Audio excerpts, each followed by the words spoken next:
Tiru gaya Ahok. Akhirnya Indonesia punya rumah sakit internasional seperti di Singapura. Masih ingat pada waktu Ahok kepengen bangun rumah sakit khusus kanker, yaitu Rumah Sakit Sumber Waras yang berada di Jakarta. Tapi keinginan Ahok tersebut terhadang oleh temuan BPK. Akhirnya Rumah Sakit Sumber Waras tersebut tidak terrealisasikan. Dan kemarin pada waktu pandemi, pada awal Maret, Indonesia dibuat kaget karena Indonesia tidak punya laboratorium berstandar internasional dan Indonesia tidak bisa menganalisa dan tidak bisa berbuat apa-apa. Tapi gara-gara pandemi kemarin, Indonesia sadar bahwa Indonesia membutuhkan rumah sakit dan laboratorium berskala internasional. Dan akhirnya Jokowi memutuskan untuk membangun rumah sakit berskala internasional di Bali. Dan rumah sakit tersebut adalah rumah sakit internasional seperti yang berada di Singapura, Malaysia, dan Thailand. Sehingga rakyat Indonesia ketika ingin berobat tidak usah ke luar negeri, cukup di Bali saja. Untuk lebih lengkapnya, simak berita berikut ini. Good News Indonesia.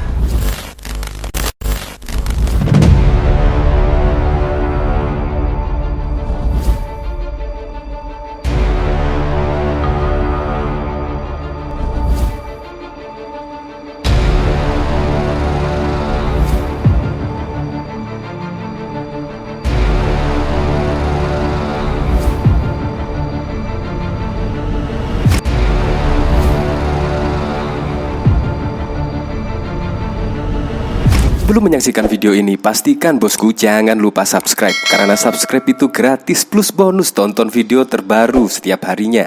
Jangan lupa ya. Tiru gaya Ahok. Akhirnya Indonesia punya rumah sakit seperti di Singapura. Menteri Koordinator Bidang Maritim dan Investasi Luhut Binsar Panjaitan mengungkapkan pemerintah akan membangun rumah sakit internasional. Luhut bilang Presiden Joko Widodo sudah setuju dengan rencana tersebut. Kita akan segera.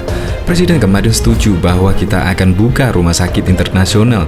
Jadi orang dokter-dokter kelas 1 bisa praktek dan teknologi transfer dengan dokter kita, sehingga kita nggak habiskan pengobatan di luar negeri, kata Luhut di Rakernas Apindo Kamis 13 Agustus. Pembangunan rumah sakit tersebut disebutnya sebagai bagian reformasi di sektor farmasi. Artinya, penanganan medis akan coba dikembangkan di dalam negeri. Luhut mengakui keputusan ini tidak lepas dari pengalamannya kala awal mula pandemi masuk ke Indonesia. Bulan April kita harus jujur katakan, kita sedikit panik juga waktu itu karena ketidaktahuan kita pada penyakit ini, papar Luhut. Pengalaman itu dijadikannya pembelajaran dalam menyiapkan sektor farmasi dengan cara lebih baik. Selama ini bahan baku obat juga banyak diimpor dari negara lain. Kalau teman-teman lihat, kita nggak punya laboratorium terkonsolidasi pandemi Maret, April, namun sekarang kita punya. Malah kita bisa ekspor APD, kita malah mau buat vaksin merah putih.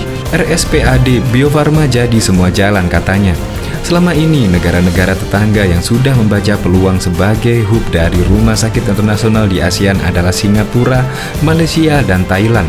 Banyak warga negara asing berobat di sana, termasuk orang-orang Indonesia. Untuk inilah Indonesia akan membangun rumah sakit berskala internasional sehingga kita nggak habiskan pengobatan di luar negeri, ujar Luhut.